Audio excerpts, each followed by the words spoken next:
jelema anu geus muka lama jeung Allah jeung jelema anu can muka lama kalau beda dakwan. Kanjeng Nabi Musa mah mun dakwah nurut jelema lantaran geus muka lama jeung Gusti Allah, wow jeung Gusti Allah. Tapi Kanjeng Nabi Harun macan muka lama jeung Allah can diangkat jadi rasul teu didenge ku masyarakat sebagai gambaran kuari nu mantak teu didarengekeun teu ditaluturkeun can wow jeung Allah. Atau dakwah di mimbar teh saudara-saudara eta tunjuklah luar biasa ayat luar jasa di jero nama amplop cara si eta atuh mal beres dakwah kitu mah tuaun ka Allah atuh je tah ti dieu lah barometer dakwah memeh ngadakwahan batur dakwahan heula awak sorangan memeh ngawaukeun ka Allah waukeun heula awak urang ka Gusti Allah sorangan memeh ngajakan tahajud ti peuting urang heula tahajud lamun urang ngajakan tahajud ka masyarakat urangna tilok tahajud ngajebian masyarakat dulur peuting urang hudang tahajud tahajud dulur ulah teu tahajudnya sanajan 2 rakaat nonggengnya na prut gitu tahajud cegeda teh air teu wese nyahoeun ka ambe naon anu dibubuy naon anu dipais engketa kapan aya haseupna ka ambe anu dipais teh ieu teh daging hayang ka ambe seungitna anu dipais teh ieu teh lauk pedak ka ambe seungit tuh wawukeun heula urang ka Allah memeh ngawawukeun masyarakat ka Allah tafakur heula urang memeh beja ka batur nitahan tafakur muraqabah heula urang ka Allah memeh nitahan muraqabah ka batur lamun urang nitahan sedekah urang heula sedekah lamun urang nitahan salat duha ka batur urang heula sing bener salat duhana lamun urang nitahan tahajud ka batur urang heula tahajud lamun urang nitahan maca sholawat ka batur urang heula maca sholawat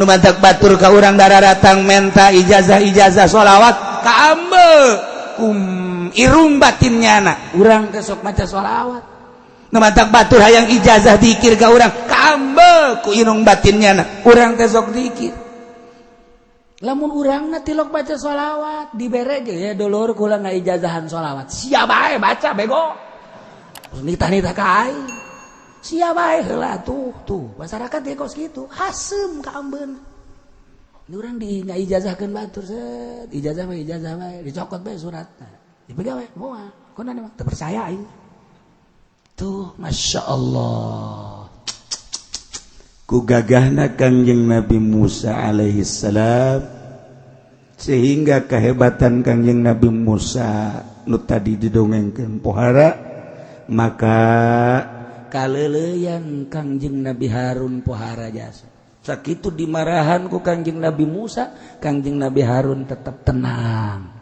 maka ayat ieu bisa digunakeun paranti muka kunci lamun kunci batur nutup eueuh kuncian ku urang dibuka bacakeun ayat ieu baca ayat ieu bisa pakai maling ku urang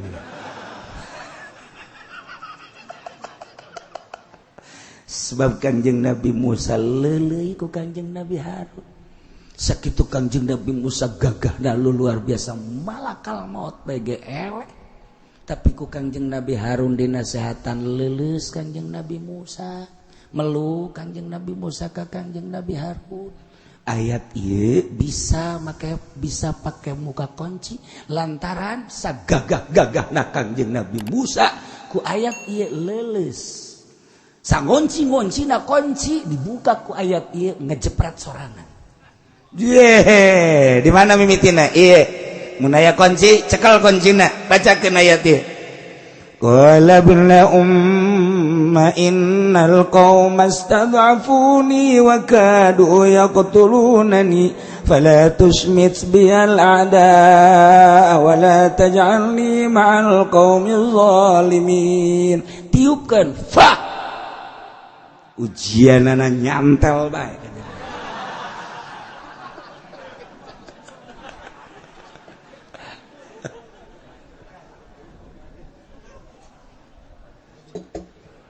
kudu kumaha tuh Kiai mun hayang manjur puasaan heula. Sabaraha poe Kiai puasana teu lila 100 poe. Tuh siapa dibere puasa 100 poe ngajoak. Bau budak paeh hasan aing mah. Macanna sabaraha Kiai moal dibejakeun.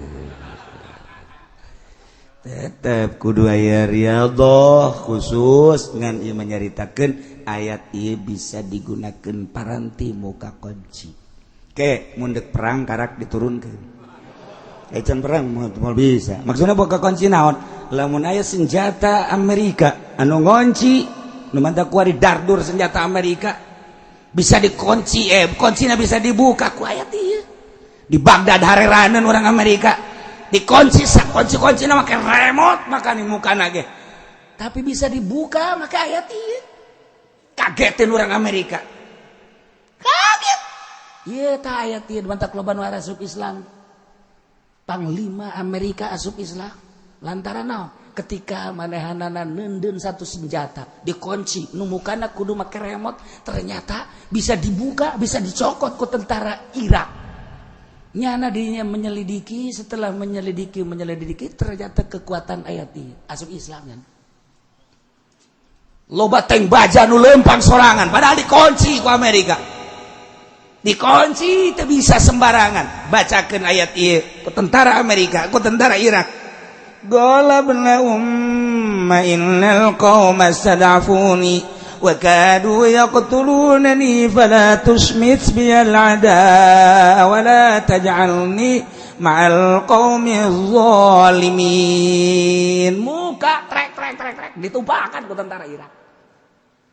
Masya Allah lain lalagaan ayat ieu. Mun aya awewe ngabangkang bae bacakeun. Tah mulai tah ngepet. Itu kuat efek sampingna doang ya. Ya Allah. Ngan make syarat. Teu beunang sambarangan ieu mah keur nyaritakeun kagagahan ayat ieu. Hikmahna sababaraha ulama nyaritakeun. Ieu paranti muka-muka kunci ketika orang perang jeung musuh nu mantak Islam disegani, Islam ditakuti. Amerika ka Indonesia teh sieun, lain sieun senjatana, sieun. Ieu rariadohna doang orang Indonesia mah masya Allah kararuatan biasa. Perang urang teu boga senjata make bambu runcing doang, golok anu aya di hau teh tarang hau pake perang. Golok tarang hau pake perang. Ngaburinya. Emang kumaha make ayat ieu. Ketika ribut ya di Singapura ribut. Pernah ribut di Singapura kamari ieu encan lilai ba zaman Habib Hasan cicing dirinya ribut nyerang Hindu kadinya Islam saeutik Islam maca ayat ieu salah saurang dua urang maca ayat ieu hiber kaluhur sah neuleukeun hiberna doang wabur kabeh Hindu ieu mah di zaman Habib Hasan. Aya kene Habib Hasan ketika manehna diserang ke orang Hindu di Singapura lantaran nyana dakwahna rada nyerang saeutik tentang agama diserang ribut gede di dinya lain letik ribut maca ayat ieu hiber sat kaluhur wow ditinggalkeun wabur kabeh tah ieu teh kuari disegani Habib Hasan setelah kejadian ribut gede-gedean dibacakeun ayat dia hiber jadi bisa hiber sagala ayat dia muka kunci ieu ngaluluhkeun awewe anu marah we ieu nah ieu doang tah urang mah penting eta doang tah perang mah embung urang mah paham ieu doang ieu ya Allah ya Rabbi emang sia mah ka dijabae tolol hiber ieu ayat dia nya ngan eta di riyadhahna 100 poe macana sekean boga cara-cara tersendiri waktu riyadhahna nah ieu mah teu meunang sambarangan untuk dibuka digelar keur ngaji kieu atuh sia lamun digelar kieu bisa jadi pamalingan kabeh dibuka kunci kos kamari pareum tek ulah ngomong pareum emang kula teu nyaho di harapan kula nung neleponna kumisan make batik make calana emang teh nyaho mun mal dibejakeun ngaranna nu mareumana di ditu nyaho ku Allah dibere nyaho dibaca ayat ieu kula langsung keur ngadep ka ditu maca ayat sat langsung kadeuleu jelema langsung nu mareumana kadeuleu ngan kula teu ngadoa ka Allah cukup didoakeun ku masyarakat loba ribuan masyarakat ngadoakeun goblok ka nu mareumanana asana moal kebel teh jelema hirupna di jelema kabeh urang Bandung urang Tasik urang Garut urang dieu nyaritakeun panenen goblok nu mareuman tolol di goblok-goblok atuh goblok beneran emang teu kadeuleu atuh kadeuleu jieu teh kadeuleu kuat wa Allah dibere neuleu dibaca ieu ayat teh qala inna innal qauma istad'afuni sret kadeuleu kumisan jelema make batik make calana tek oh geus kula marah henteu di ditu nu mareumana nyaho jeleumana jangku lain lalagan trek di pareuman ku jana teu make kopiah di ditu bah nyaho make calana biasa bebegoan nya atuh ku Allah dibere nyaho nu kumaha atuh atuh teh lamun kula nunjuk tah harita tasia hayo sia atuh ketika deuleu jasa ngan teu meunang antepkeun bae cukup ku doa ribuan jelema asana jadi kamangmang tah jelema teh ayat ieu baca ngan puasaan heula 111 poe nambah wari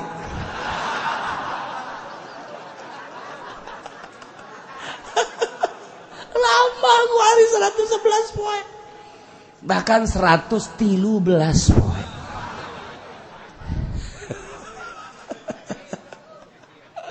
ieu lain letik-letik ayat ieu teh badak ayana ge boh keur caritakeun kagagahan Kangjeng Nabi Musa nu hurung Kangjeng Nabi Musa bisa luluh ku Kangjeng Nabi Harun alaihissalam ku ayat ieu diabadikeun ayat ieu qala ibna umma innal qauma istad'afuni wa kadu yaqtulunani fala tusmit biyal ada wa la taj'alni ma'al qaumil zalimin trek tiup teu kudu deket-deket jauh ge bisa cara di Irak senjata-senjata Amerika nu mantak bisa karebut kunaon atuh kapan eta aya kuncian senjata teh barareunang kabeh atau kapan ditutup kuncina ditiup ti kajawat sat asup Masya Allah ribuan manusia kuarinu asup Islam di Amerika kulantaran loba keanehan-keanehan keajaiban-keajaiban ketika perang di Irak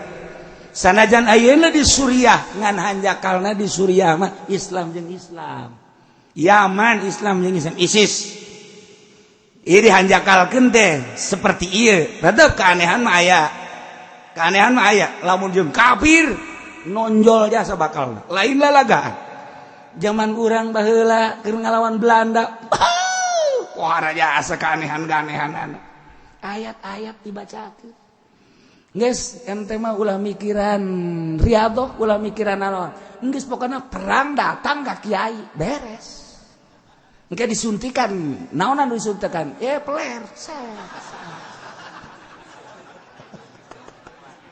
Abah daerun eta kan nyuntikan peler jelema. Begitu perang kabeh kasieun datang ka nyana. Ulah sieun cenah. Nyokot kitu cucuk kali age cokot. Prosotkeun calanana. Suntik. Set. Suntik set disuntikan pelerna. Wow, gagah sakumaha kuda sander. Wow, atuh pamajikan ge bungaeun jaga-agah. Pan pamajikan teh mun lasalake puluh ya peler terus apa nih anak salah ke puluh ya puluh wah lamun gua agak kakarak wih kakarak cenah kuda ya bener ini suntik make ayat bismillahirrahmanirrahim gagah geus sebab naon riadoh kakarak dibere 113 poe bae gitu wow asana meme anggeus bae aing atuh geus bae nu riadona mah wali kajeun urang mah ge datang we ka nyana supaya gagah suntik make kali age mun teu gagah pae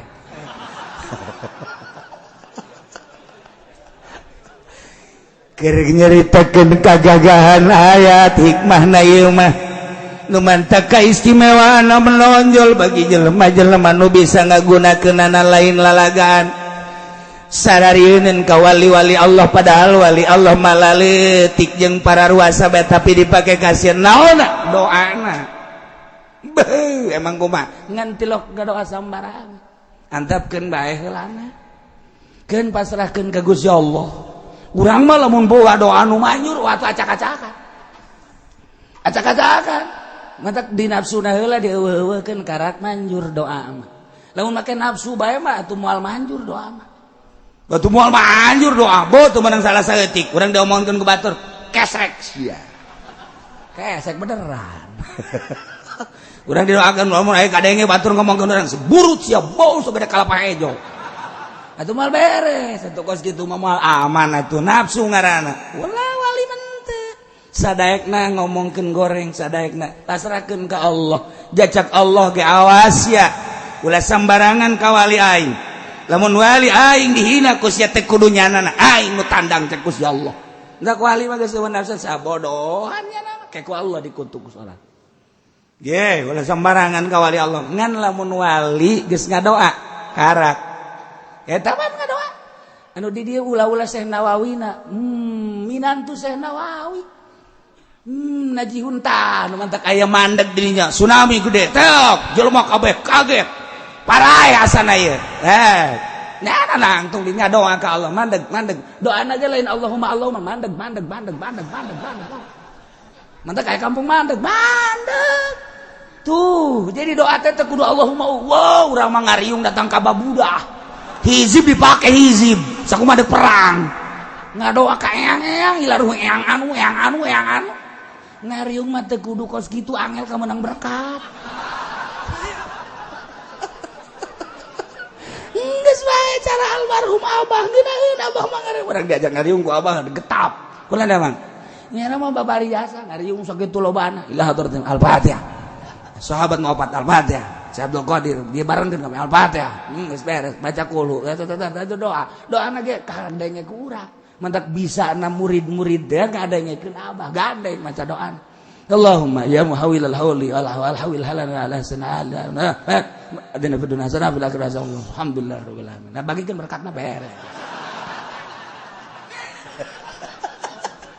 ngirahin ngariung jeung abah mah tuh beres geus boy mah hadorotna ti jam 8 eureun jam 9 encan maca yasin maca alam nasroh janyana ge tilok aya di imahna mah emang lupa jelema bae haju action gitu heran aing mah baca bae di imah mamanjurna bikeun ketika ngariung udah sese masyarakat datang aku polisi ka angkat leungeun ti sakieu datang ka sakieu sugan leuk ngeusan ngangkat deui turun deui kebal-kebal disumpahan tek patek tak kiai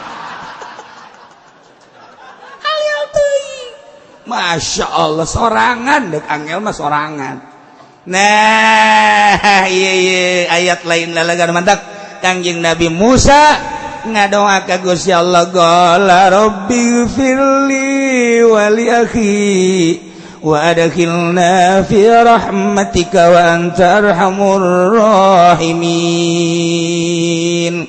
Kangjeng Nabi Musa Rabbi he pangeran abdi ighfir muga Gusti ngahampura ka abdi kana kalakuan abdi pagawean abdi terhadap dulur abdi jeung sangka-sangka salah abdi wali akhi jeung muga ngahampura Gusti ka dulur abdi nu ngaran Harun dihijikeun ku Kangjeng Nabi Musa pasti Kangjeng Nabi Musa makan geus muka lama jeung Allah wau jeung Allah pasti diijabah Ya Rabbi ya pangeran abdi ighfir muga ngahampura Gusti lika abdi kana kasalahan abdi terhadap dulur abdi oge wali akhi jeung muga Gusti ngahampura ka dulur abdi yane Kangjeng Nabi Harun wa adkhilna Gusti muga Gusti ngasupkeun ka abdi sadaya abdi Kangjeng Nabi Harun oge umat-umat abdi pi rahmatika dina rahmat Gusti ja Gusti maka panuan tarhamur rahimin pangulas-ulasna anu warlas kabeh tandingna kawelasan Gusti bere kawelasan Gusti ka abdi sadaya Gusti ieu hebatna Kangjeng Nabi Musa alaihi salam ngadoa di kisah ieu mah can mentana naon di kisah engke di surat Toha mah dipangmentakeun pangangkatkeun kakak abdi supaya jadi nabi mantak diangkat teh pamenta Kangjeng Nabi Musa engke di surat Toha engke bakal dicaritakeun asa nu kolot pemal kaburu ya panjang kene wan angel kene ka surat Toha akan ngadoa Kangjeng Nabi Musa ya Allah masa abdi wungkul nu diangkat jadi nabi jadi rasul ai dakwah babarengan jeung kakak abdi atuh angkat bae mantak naon kakak abdi ge jadikeun nabi jadikeun rasul pohara Kangjeng Nabi Musa henteu sosoranganna nah maka ku Gusti Allah diangkat kapan Kangjeng Nabi Harun teh jadi nabi deui tah ketika can diangkat jadi nabi can wauh jeung Allah lemah Kangjeng Nabi Musa dakwah Kangjeng Nabi Harun dakwah bahkan teh dianggap ku masyarakat mantak dakwah wauhkeun heula diri urang ka Allah ke jelema teu kudu dikumaha-kumaha urang nyampekeun naon bae ge urangna geus wau jeung Allah seakan-akan urang teh perintah Allah ketika urang seakan perintah Allah jelema nurut sebab lain diparentah ku kiai diparentah ku Allah ya Allah ya Rabbi geus kos kitu bae teh malalakon pohara jasa Kangjeng Nabi Musa na keur munajat selama 40 poe can balik diisukeun maot ku Musa samiri moal balik deui sementara Kangjeng Nabi Harun teu boga kakuatan kumaha dakwah mah terus bae kuari ngagelok jelema percayana lain ka Allah tapi ka anak sapi sujudnya na ka anak sapi disembah anak sapi Masya Allah Masya Allah Masya Allah Kangjeng Nabi Musa teh turun ti gunung Tursina balik deui ka kaumna walamma raja'a Musa ila qaumi rabbana asifa barang Kangjeng Nabi Musa balik ka kaum benduna pohara sedih Kangjeng Nabi Musa syadidal huzni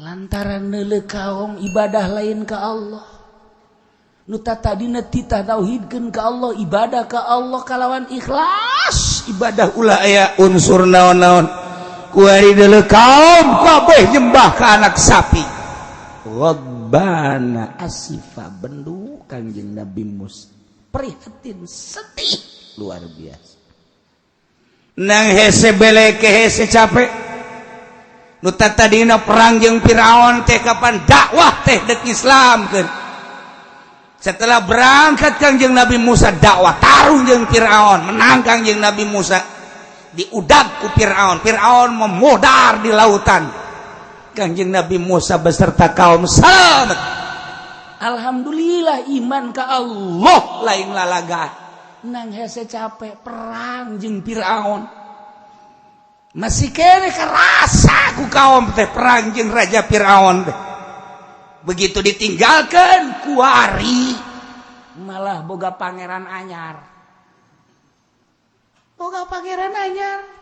anak sapi deui Kangjeng Nabi Musa gode kepala mantek cek Kangjeng Nabi Musa gola bisa ma khalaftumuni min ba'di cek Kangjeng Nabi Musa terhadap kaumna beuh panggoreng-goreng nah sebagai khilafah agawe anu pang jore-jorena du dilakukeun ku muaraneh kabeh mimba di sabada kaula selama 40 poe berubah 40 poe doang ku berubah nu tadina geus nyembah ka Allah ibadah ka Allah ku hari malah ibadah ka anak sapi musyrik deui anjeun teh a'ajiltum amra rabbikum apakah anjeun gegeuraan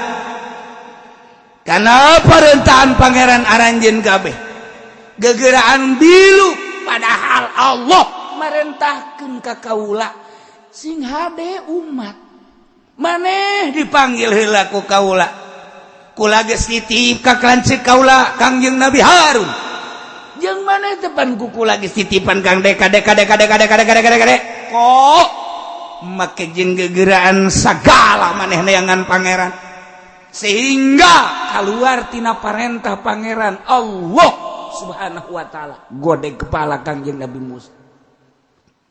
Di bahasa Arab aya ajalah aya surah. Aya ajalah ma ieu ta ajiltum ajalah ngaranna at-taqaddumu ala syai' qabla waqtihi. Ngalaksanakeun hiji perkara memeh waktuna kan teu beres. Rambutan can asak geus dialaan dijual kan teu beres. Haseum pare encan koneng geus diala moal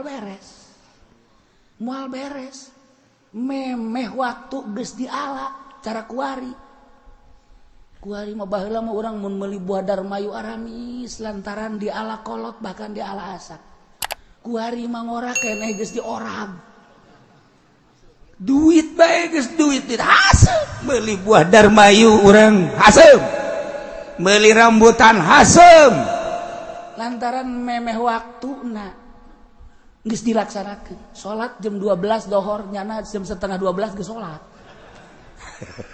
Eta karana ajalah kos kitu karana. Gegeraan teuing teu bagus ai memeh waktu mah. Ieu ge ajil tuh memeh waktu. Aya di surah mah kitu amalus syai' awali awqati ngalaksanakeun perkara gegeraan cuman di awal waktu. Begitu trong langsung sholat di jero waktu ngan cepet ngalaksanakeun ditungguan jam 12 begitu langsung sholat gitu kene ieu mun rambutan teh mah ditungguan datang ka asak geura ala bagus eta kos kitu lantaran lamun kebal teuing asakna ditangkal buru iki urang ge kitu kene namun urang salat di tedang we jam 12 encan ke setengah 1 encan jam 1 encan jam setengah 2 encan jam 2 encan jam setengah 3 karak mulai kacai buruk salat buruk eta tadori kaekeun teuing kudu begitu dah jam 12 teng atawa kuari jam 12 lewat seperempat teng langsung salat bagus eta kos gitu. Kok lamun subuh mah. Subuh jam 7 tapi lain buruk. Cuma lain buruk mah. Jam 7 masih sareuri emang ngomong istiqomah jam didinya beureun. Tah eta buruk da geus parah jasa tah buruk da ge. Masyaallah. Ajalah memeh waktuna. Kita nungguan 40 poe doang kakarak 20 poe ka 30 poe geus berubah. Malah diisukeun Kangjeng Nabi Musa teh maot. Masya Allah mantap cek Kangjeng Nabi Musa bisa ma khalaqtumuni min ba'di a'jiltum amra rabbikum marah Kangjeng Nabi Musa gegeraan teh mana nyeun tindakan sehingga berubah pikiran mangeranan ka anak sapi Kangjeng Nabi Musa wa alqal alwah cokot ku Kangjeng Nabi Musa ku marah-marahna Taurat menang ti Gusti Allah nu tina loh tina papan-papan tina batu mun sakitu wedena ku Kangjeng Nabi Musa diangkat dibalangkeun ku Kangjeng Nabi Musa peupeus patakasar Masya Allah iku marah-marahna Kangjeng Nabi Musa cuman marahna Kangjeng Nabi Musa godoban li rabbih benduna karena pangeran yana karena Allah Subhanahu wa taala urang makan marahna karena nafsu urang mah lamun aya awewe ditanya teu nembalan marah urang nafsu tapi lamun awewe teu make jilbab baju seuri atuh biasa bae urang mah milu seuri deui biasa aya awewe ping-pingna kadeuleu ditanya ku urang teu nembalan marah urang goblok sia tolol sia tapi lamun ka urang nyuratan we atuh happy bae urang mah nafsu selalu nafsu naon nah ieu Kangjeng Nabi Musa marahna karena Allah gagah Kangjeng Nabi Musa di samping Kangjeng Nabi Musa nyokot loh, kemudian dibalangkeun pecah Taurat teh. Wa akhadha bi rasi akhihi, leungeun katuhu Kangjeng Nabi Musa nyampak nyekel kana hulu Kangjeng Nabi Harun nu jadi lanceukna, buukna dicekel make leungeun katuhu, leungeun kencana nyekel janggot Kangjeng Nabi Harun. Bayangkeun coba ku urang, ya juru ilaihi, ditarik ku Kangjeng Nabi Musa ka Kangjeng Nabi Musa dikieukeun tidak ada upaya Kangjeng Nabi Harun. Kangjeng Nabi Musa mah buaga jasa diciptakeun ku Gusti Allah. Bahkan Kangjeng Nabi Musa mah lamun keur marah yeuna ye huluna ye sirahna ye kaluar haseup. Kaluar haseup Kangjeng Nabi Musa mah lamun keur marah teh ku buagah gagana haseup kaluar. Mentak paingan cek Kangjeng Nabi, lamun urang keur marah berarti aya seuneu di awak urang. Seuneu ku dipareuman make cai. Diajar ku Kangjeng Nabi urang di pagahan urang lamun marah keur nangtung gegeran diuk. Urang marah ka sabae. Ulah aju tugas tulak cangke.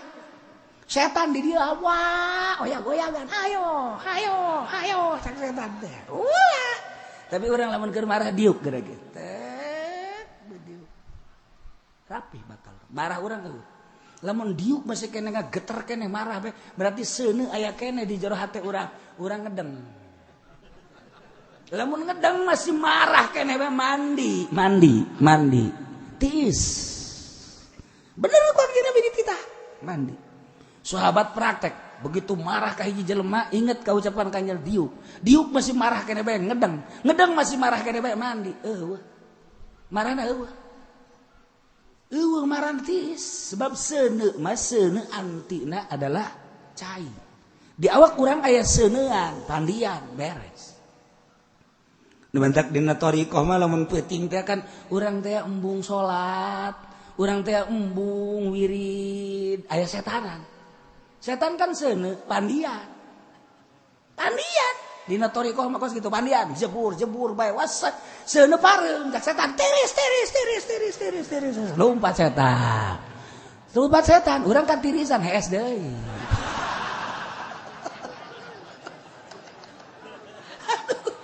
Setan datang deui, we tidur nih setan kan diciptakeun dina seuneu. Aya di awak urang panas, embung ngajakanna embung salat, embung wirid, embung maca Quran, embung pandian kira ge. Pandian dengan penuh keyakinan, ieu teh mandian seuneu. Seuneu nu aya di awak urang dipareuban, beres, seger. Lamun haju urang teu mandi, atuh setan aya bae di awak urang. Embung urang.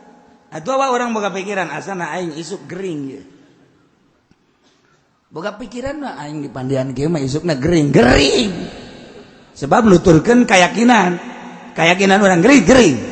Tapi cakal keyakinan urang moal. Perintah Kangjeng Nabi ieu mah moal luar mah gering.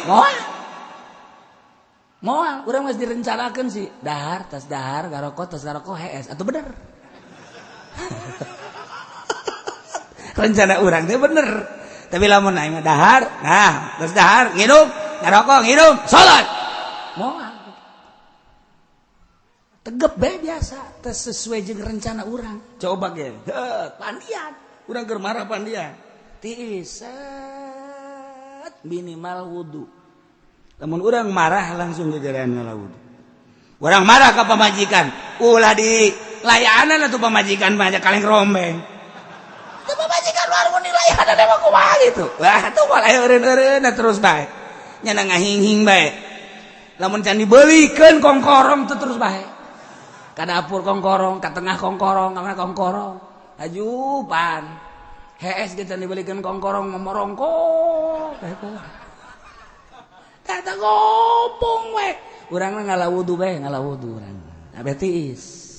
Kabeuli moal teh kongkorong maning wudu. Ngalah wudu tiis ka awak urang. Nya nek ngomong naon aya urang tiis mah pan ngeunaheun. ya tuh geuraeun anu mantak ribut ge pan urang marah itu marah urang marah ribut gitu mah itu marah urang teh atuh mal ribut ku nyana di popohan ieu teh daek marah teh kunaon teh daek marah aing mah hanya marah nyana teh urang ngalah wudu deui di dieu salamet lalu di pagahan urang ku Kangjeng Nabi Muhammad sallallahu alaihi wasallam ieu Kangjeng Nabi Musa mah gagah mendak waktu malakal maut datang Waalaikumsalam saya kula malakal maut naon hendak nyabot nyawa sambarang segala nyabot nyawa dek belah mana sih nyabot nyawa anak aing ayo dek belah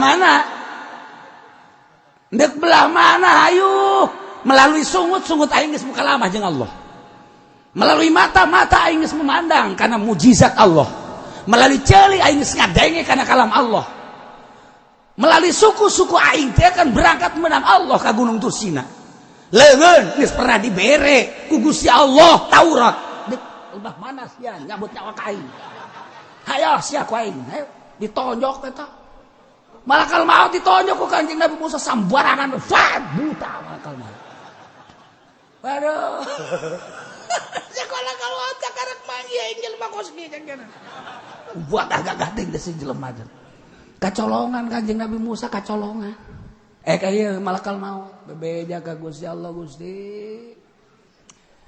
ulah buta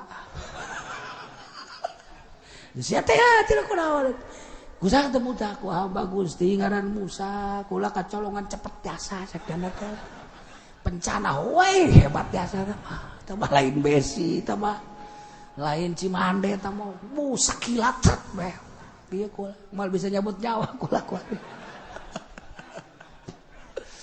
aja ku Gusti Allah dicagerkeun deui cager alhamdulillah tugas maneh laksanakeun deui kuari datangan deui Musa aduh kula ditojok deui ulah sia datangan deui tanya kuari mah lain dek cabut nyawa kitu nanya ndek hayang maut apa hayang hirup mun hayang hirup ndek sabara taun lilana bejakeun cak Gusti Allah dek dituturkeun gitu dek diturutkeun ayo bejakeun tah mun kieu mah daek nyebut nyawa mah mung nyakeun teh sanggup malakal maut teh sanggup gagah jasa Kanjeng Nabi Musa bahkan kadeuleuhurung lamun keur marah ieu nih sirahna kaluhur-hurung haran mentak Firaun eleh ge emang kumaha gitu saha bisa ngalawan Kanjeng Nabi Musa aja kos itu kaayaanana tuh bae diciptakeun ku Gusti Allah nabi nu panggagah-gagahna Kanjeng Nabi Musa ya Allah eta batu pan eta teh naon karangaranna kitu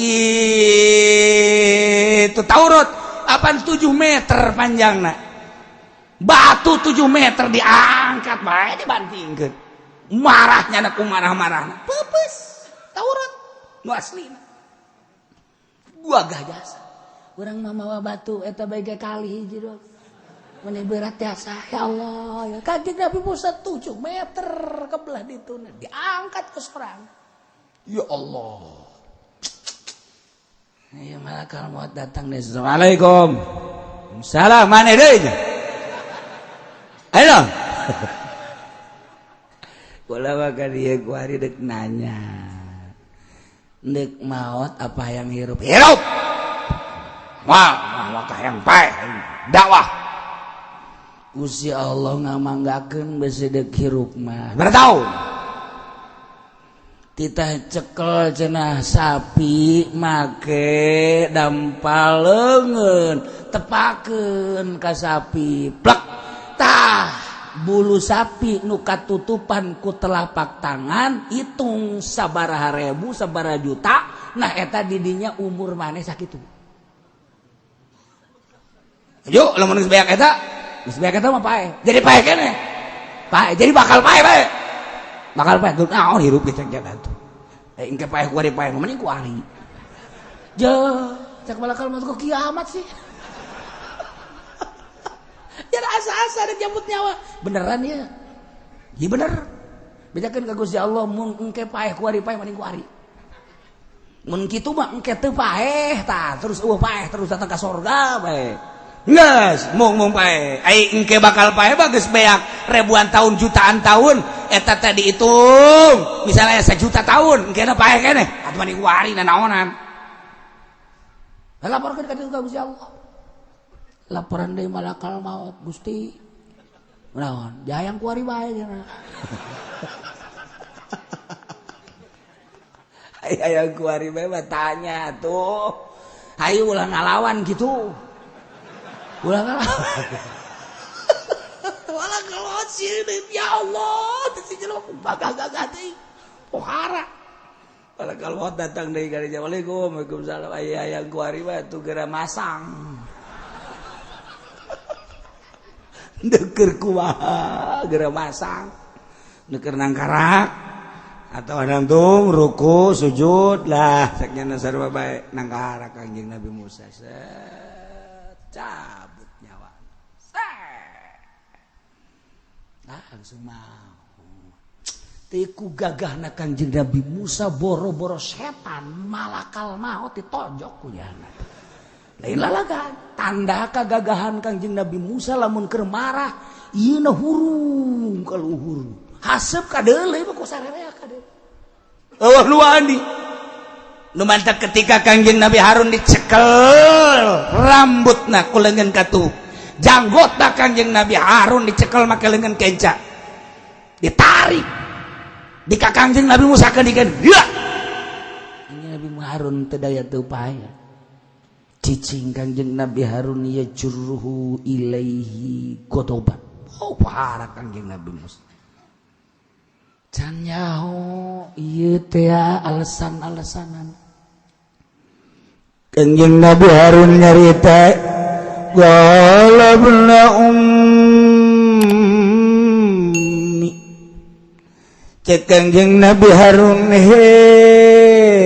anak lalaki ibu kaula teu Musa nya tapi bahasana ya ibna umma maksudna nyebut kalimah ya ibna umma teh eta teh ngaleuleskeun kana hate Kangjeng Nabi Musa berarti kan aing teh dulur saindung sabapa masa sih kudu gelut teu bagus maneh teh jamaneh teh adik kula teh kakak masa kudu marah dijenggut segala rupa komo lamun datang ka dibantingkeun ya ibna umma duh dulur sama sarua pada urang boga emak anjeun teh adik kula yeuh dengekeun heula ulah wa kamara dengekeun kumaha wah kumaha Musa mah tetep bae coba terangkeun innal qauma sa'nyana kaum Bani Israel teh istadapuni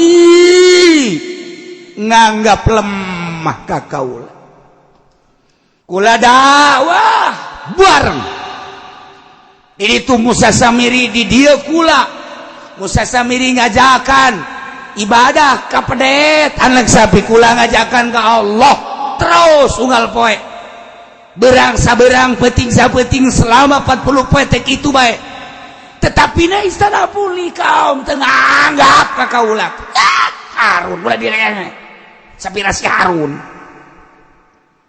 kula teh terus-terusan lambat laun benang ku Musa Samiri benang akhirna abah milu ka ditu lain teu dakwah ngan kula teu dianggap dakwah kaula teh tuh beda jelema anu geus mukalamah jeung Allah jeung jelema anu can mukalamah kalau beda dakwan Kangjeng Nabi Musa mah mun dakwah nurut jelema lantaran geus mukalamah jeung Gusti Allah wauh jeung Gusti Allah tapi Kangjeng Nabi Harun macan mukalamah jeung Allah can diangkat jadi rasul teu didenge ku masyarakat sebagai gambaran kuari nu mantak teu didarengekeun teu ditaluturkeun can wauh jeung Allah atau dakwah di mimbar teh. Saudara, eta tunjuklah luar biasa. Ayat para jasa di jero nama amplop. Cara si eta.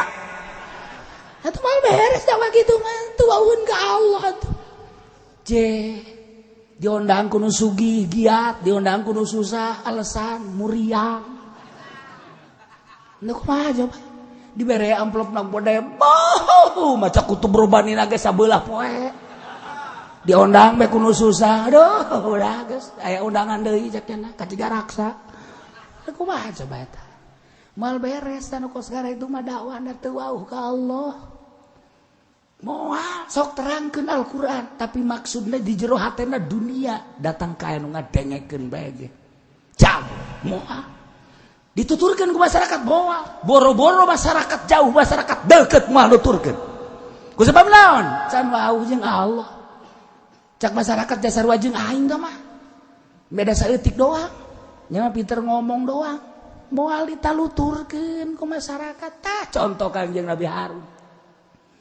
Keur can wauh jeung Allah sarua ngajak nauhidkeun ka Allah jeung Kangjeng Nabi Musa akur bahasana akur jeung Kangjeng Nabi Musa bahkan Kangjeng Nabi Harun melalui piawai leuwih ramah menghadapi masyarakat. Kangjeng Nabi Musa onam kasar tapi Kangjeng Nabi Harun teu didenge ku masyarakat istadafuni kabeh kaum nganggap lemah ka kaula teu nganggap ka kaula bahkan begitu kaum kabeh geus milu ka Musa samiri wa kadu yaqtulunani hampir nyana da kamu kula hampir kula dibunuh lain lalagaan perjuangan kaula teh tanyakeun coba teh ka kaum anu masih kene iman hiji dua mah coba bejak tanyakeun Kangjeng Nabi Musa godeg kepala mantak cek Kangjeng Nabi Harun fala tusmit bial ada aduh Musa ulang ngajadikeun bunga ku sebab kaula ka para musuh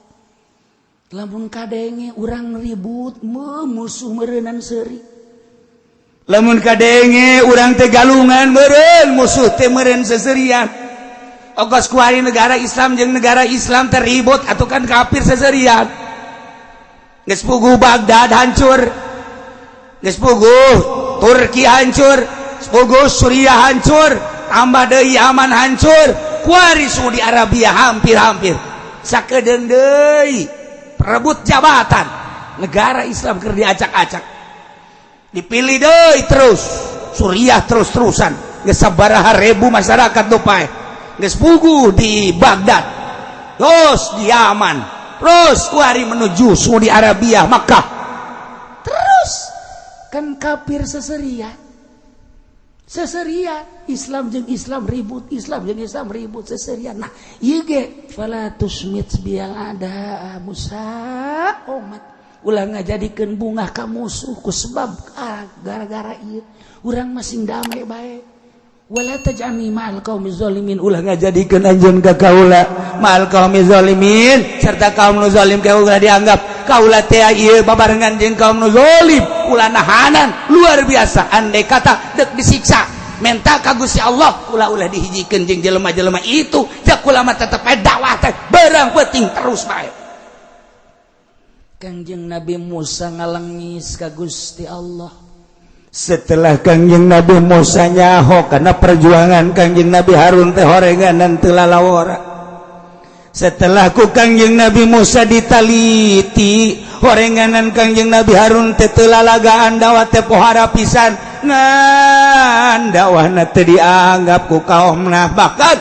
hampir dibunuh Kangjeng Nabi Harun teh idinya dipeluk Kangjeng Nabi Harun ku Kangjeng Nabi Musa kakak hampura kula hampura tuh batur mah mun diurang silih bacok gara-gara sameter tanah silih bacok diurang teluh geus sing kalayang endog sing haliber endog ih Kangjeng Nabi Musa mah baraso teh karena Allah encan nyaho kana alasan-alasanana setelah nyaho kana alasanana ditangkep dipeluk ku Kangjeng Nabi Musa kakak hampura cek Kangjeng Nabi Harun kula mah teu ieu jak kula berjuang teh lain lalagaan ngan kula mah saking kakuatanana bae atuh tah ti dieu lah barometer dakwah meme ngadakwahan batur dakwahan heula awak sorangan, meme ngawaukeun ka Allah waukeun heula awak urang ka Gusti Allah sorangan, meme ngajakan tahajud ti peuting urang heula tahajud.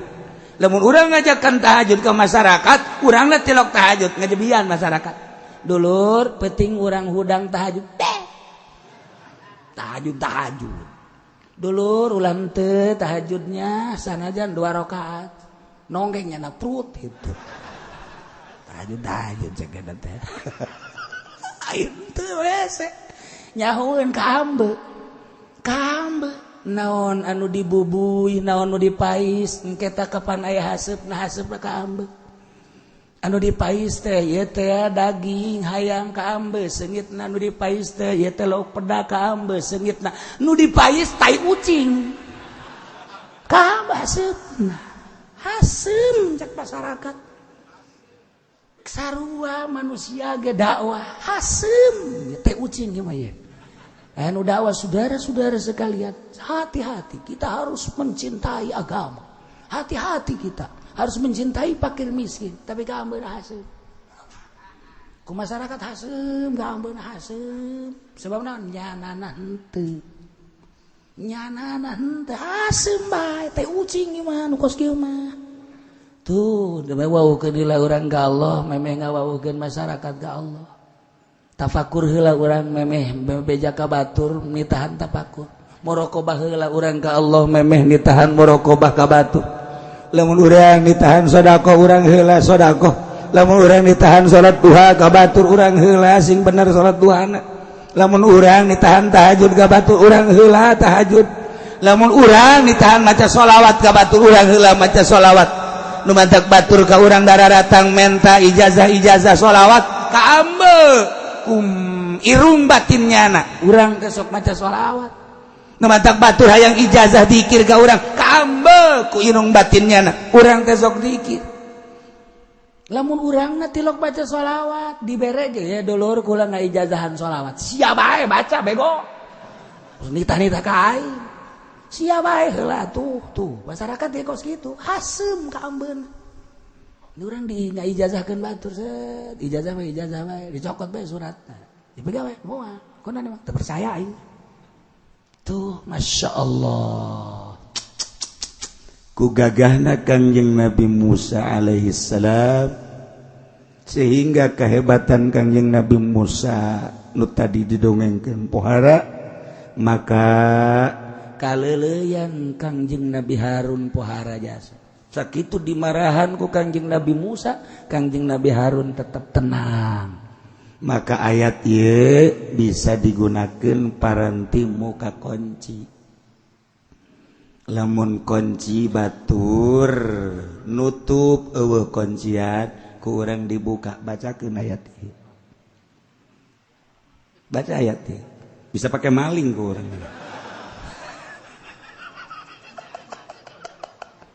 Sebab Kangjeng Nabi Musa leuleuy ku Kangjeng Nabi Harun. Sakitu Kangjeng Nabi Musa gagahna luar biasa malakal maut bege elek. Tapi ku Kangjeng Nabi Harun dinasehatan leuleus Kangjeng Nabi Musa. Melu Kangjeng Nabi Musa ka Kangjeng Nabi Harun. Ayat ieu bisa pakai muka kunci lantaran sagagah-gagahna Kangjeng Nabi Musa ku ayat ieu leuleus. Sangonci-ngonci na kunci dibuka ku ayat ieu ngejepret sorangan. Di mana mimitina? Mun aya kunci cekel kuncina bacakeun ayat ieu. Qala billa umma innal qauma istad'afuni wa kadu yaqtulunani fala tushmit biyal a'da wa la taj'alni ma'al qaumil zalimin. Tiupkeun fa ujianana nyantel bae.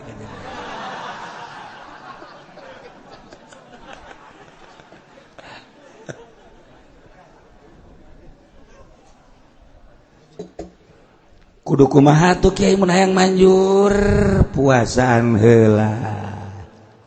Sabaraha poe Kiai puasana teu lila 100 poe. Tuh siapa dibere puasa 100 poe ngajoak. Bau budak pae hasan aing mah. macanlah sabaraha Kiai mal dibejakeun tetep kudu aya riyadhah khusus ngan ieu menyaritakeun ayat ieu bisa digunakeun paranti muka kunci ke mundek perang karak diturunkeun can perang moal bisa maksudna muka kunci naon lamun aya senjata Amerika anu ngonci nu mantap kuari dardur senjata Amerika bisa dikunci kuncina bisa dibuka ku ayat ieu di Baghdad hareraneun orang Amerika dikunci kunci-kuncina make remote makanya mukana ge tapi bisa dibuka make ayat ieu kagetin orang Amerika kaget ieu tah ayat ieu mantap loba nu asup Islam panglima Amerika asup Islam lantaran naon ketika manehanana neundeun satu senjata dikunci nu mukana kudu make remote ternyata bisa dibuka bisa dicokot ku tentara Irak nyana dirinya menyelidiki setelah menyelidiki ternyata kekuatan ayat ini asup Islam kan loba teng baja nu lempang sorangan padahal dikunci ku Amerika dikunci teu bisa sembarangan bacakeun ayat ieu ku tentara Amerika ku tentara Irak qalabna umma innal qauma stad'afuni وكادوا يقتلونني فلا تشمت بي العداء ولا تجعلني مع القوم الظالمين muka trek ditumpakan ku tentara Irak Masya Allah lain lalagaan ayat ieu mun aya awewe ngabangkang bae bacakeun tah mulai tah ngepet itu kuat efek sampingna doang ya Allah ngan make syarat teu beunang sambarangan ieu mah keur nyaritakeun kagagahan ayat ieu hikmahna sababaraha ulama nyaritakeun ieu paranti muka-muka kunci ketika orang perang jeung musuh nu mantak Islam disegani Islam ditakuti Amerika ka Indonesia teh sieun lain sieun senjatana sieun ira riyadhahna doang orang Indonesia mah Masya Allah kararuatan biasa perang orang teu boga senjata make bambu runcing doang golok anu aya di hau teh tarang hau pake perang golok tarang hau pake perang ngaburinya emang kumaha make ayat ieu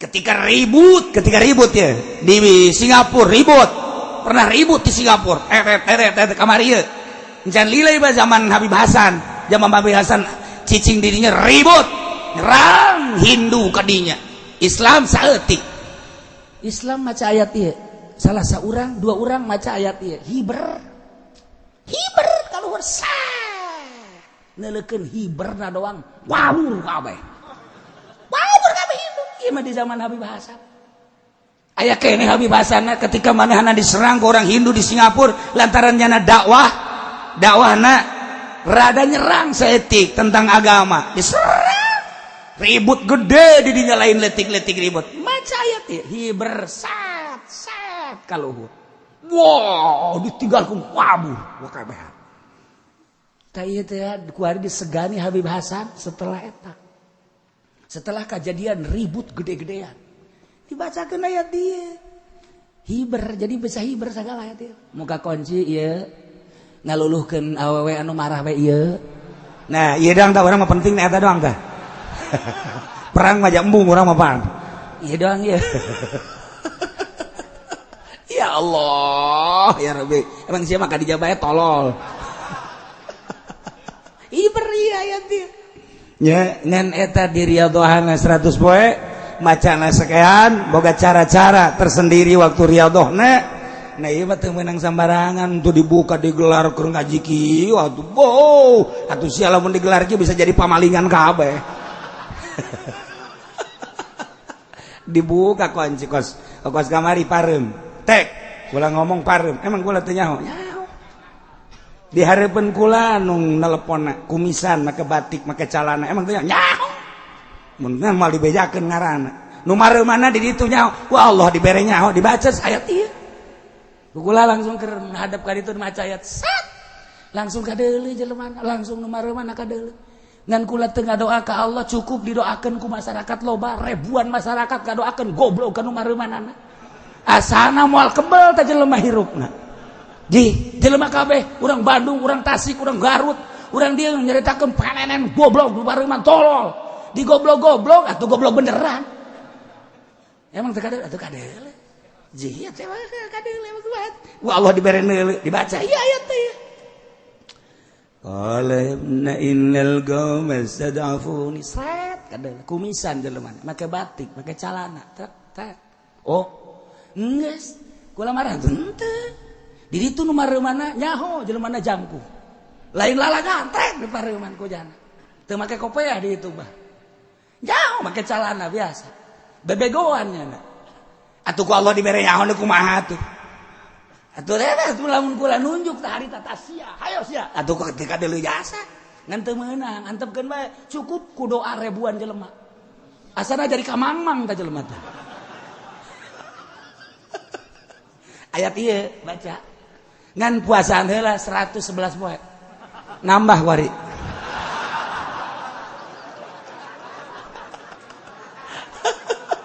lambah wari 111 poe bahkan 113 poe.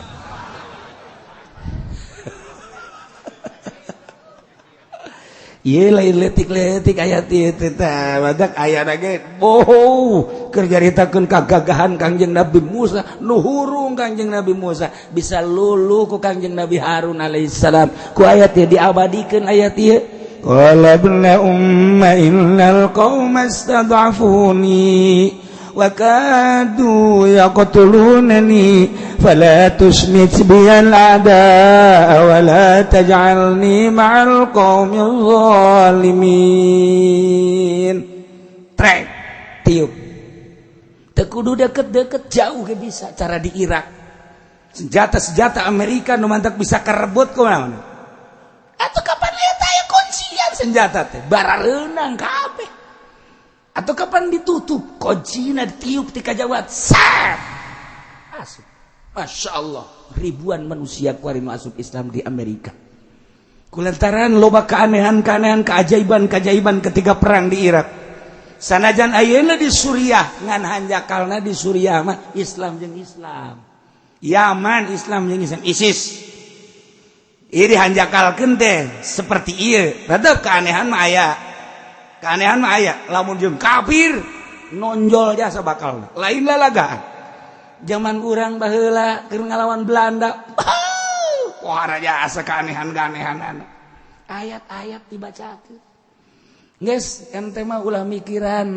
riadoh ulah mikiran naon geus pokona perang datang ka kiai beres engke disuntikan naonan disuntikan peler Kiamat daerun eta kan nyuntikan peler jelema. Begitu perang kabeh kasieun datang ka nyana. Ulah sieun cenah. Nyokot kitu cucuk kali age cokot. Prosotkeun calanana. Suntik. Set. Suntik set disuntikan pelerna. Wow gagah sakumaha kuda sander.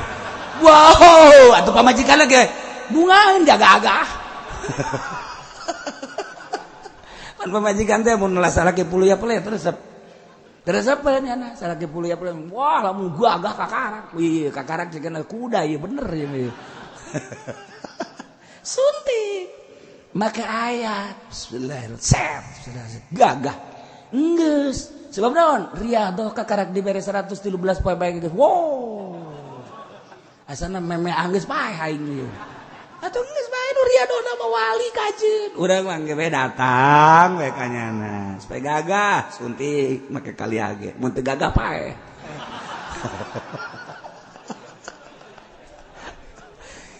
keur nyaritakeun kagagahan ayat hikmahna ieu mah nu mantap kaistimewaan menonjol bagi jelema-jelema nu bisa ngagunakeunana lain lalagaan sararieun ka wali-wali Allah padahal wali Allah malaletik jeung para ruasa bae tapi dipake kasieun naonna doana beuh emang kumaha ngan tilok ngadoa sambarang antapkeun bae heulana keun pasrahkeun ka Gusti Allah urang mah lamun boga doa anu manyur waktu acak-acakan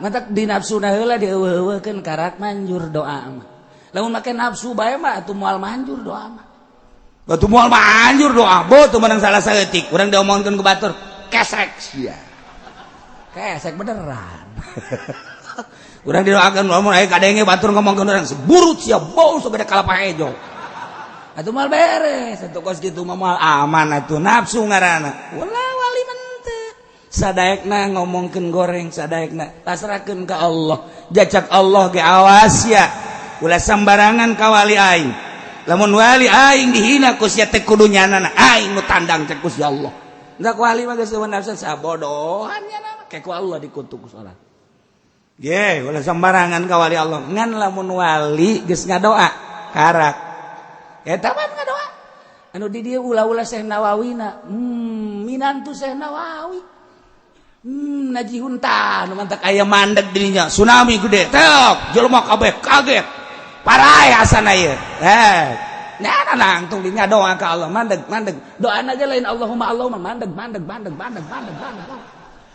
mantak aya kampung mandeg tuh jadi doa teh kudu Allahumma urang mah ngariung datang ka babudah hizib dipake hizib sakumaha ada perang ngadoa ka eang-eang ilaruh eang anu ngariung mah teu kudu kos kitu angel ka meunang berkat geus bae cara almarhum abah ngeunaheun abah mah ngariung urang diajak ngariung ku abah getap kunaon mang nyana mah babari jasa ngariung sakitu lobana ilah haturkeun al-fatihah sahabat ngopat al-fatihah Syekh Abdul Qadir dia barengkeun kami al-fatihah geus beres baca kulo eta doa ge kandenge ku urang mantak bisa na murid-murid teh ngadengekeun abah gandeng maca doa Allahumma ya muhawwilal hauli wal hawil halana ala sanala adina fid dunya hasanah fil akhirati hasanah alhamdulillah rabbil alamin nah bagikeun berkatna beres ngirahin ngariung jeung abah mah tuh beres geus boy mah hadorotna ti jam 8 eureun jam 9 encan maca yasin maca alam nasroh janyana ge tilok aya di imahna mah emang lu baca lemah bae haju action gitu heran aing mah baca bae di imah mamanjurna bikeun ketika ngariung udah sese masyarakat datang aku polisi ka angkat leungeun ti sakieu datang ka sakieu sugan leungeusan ngangkat deui turun deui kebal-kebal disumpahan tek patek tak kiai Masya Allah sorangan dek angel mah sorangan nah iya ayat lain lalagan mantak Kangjeng Nabi Musa ngadoa ka Gusti Allah qala rabbi firli wa li akhi wa adkhilna fi rahmatika wa anta arhamur rahimin Kangjeng Nabi Musa Rabbi he pangeran abdi ighfir muga Gusti ngahampura ka abdi kana kalakuan abdi pagawean abdi terhadap dulur abdi jeung sangka-sangka salah abdi wali akhi jeung muga ngahampura Gusti ka dulur abdi nu ngaran Harun dihijikeun ku Kangjeng Nabi Musa pasti Kangjeng Nabi Musa makan geus muka lama jeung Allah wau jeung Allah pasti diijabah Ya Rabbi ya pangeran abdi ighfir muga ngahampura Gusti lika abdi kana kasalahan abdi terhadap dulur abdi oge wali akhi jeung muga Gusti ngahampura ka dulur abdi yane Kangjeng Nabi Harun wa adkhilna Gusti muga Gusti ngasupkeun ka abdi sadaya abdi Kangjeng Nabi Harun oge umat-umat abdi pi rahmatika dina rahmat Gusti ja Gusti maka panluantar arhamur rahimin pangulas-ulasna anu warlas kabeh tandingna kawelasan Gusti bere kawelasan Gusti ka abdi sadaya Gusti ieu hebatna Kangjeng Nabi Musa alaihi salam ngadoa di kisah ieu mah can mentana naon di kisah engke di surat Toha mah dipangmentakeun pangangkatkeun ka abdi supaya jadi nabi mantak diangkat teh pamenta Kangjeng Nabi Musa engke di surat Toha ke bakal diceritakeun asa nu kolot pemal kaburu ya panjang kene wan angel kene ka surat Toha anu ngadoa Kangjeng Nabi Musa, ya Allah, masa abdi wungkul nu diangkat jadi nabi jadi rasul, ai dakwah babarengan jeung kakak abdi, atuh angkat bae mantak dakwah, kakak abdi ge jadikeun nabi jadikeun rasul. Pohara Kangjeng Nabi Musa, henteu sosoranganna. Nah, maka ku Gusti Allah diangkat kapan Kangjeng Nabi Harun teh jadi nabi deui. Tah ketika can diangkat jadi nabi can wauh jeung Allah, lemah Kangjeng Nabi Musa dakwah Kangjeng Nabi Harun dakwah. Bahkan teh dianggap ku masyarakat mantak dakwah wauhkeun heula diri urang ke Allah. Engke jelema teh kudu dikumaha-kumaha urang nyampekeun naon bae ge urangna geus wauh jeung Allah. Seakan-akan urang teh perintah Allah. Ketika urang seakan perintah Allah, jelema nurut sebab lain diparentah ku kiai, diparentah ku Allah. Kitulah Kangjeng Nabi Musa alaihi salam jeung Kangjeng Nabi Harun alaihi salam mantak dihijikeun doana. Qala cek Kangjeng Nabi Musa rabbighfirli wa li akhi wa adkhilna fi rahmatika wa anta arhamur rahimin. Innal hamda wallahu lam